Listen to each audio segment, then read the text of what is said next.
বেনির খেলার ইচ্ছে হচ্ছে সেটা বুঝবো কি করে বুঝবো যে আমার বেটুটা আমার সাথে খেলতে চাইছে?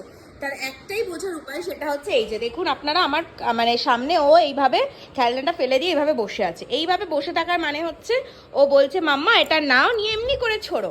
এবার ও নিয়ে আসবে, কিন্তু দাও দাও দাও, এবার আর দেবে না। এবারও চলে গেছে ওই ঘরে। মাম্মাম টাটা, চলে এসছে। এই শব্দটা আমার বেটুটা খুব ভালো বুঝেছি। মা টাটা টাটা গো মা, তুমি এক্ষুনি আসলে বাইরে থেকে? আমি তো বাইরে গেছিলাম, আমার বাবা তো বসেছিল ঘরে। হ্যাঁ বাবা, এই যে ক্যামেরু দিয়ে মা দেখছিলাম, আমার ঘরে একটা ক্যামেরু আছে, ক্যামেরুটাকে সেট করে দিয়েছে আমার বাবা তাকে দেখার জন্য যে আমার বাবাটা কি করতেছে।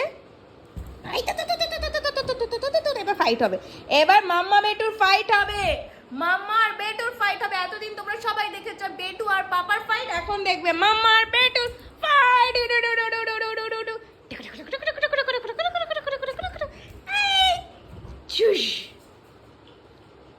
এসো তাড়াতাড়ি, এসো তাড়াতাড়ি, এসো তাড়াতাড়ি। চলে গেল,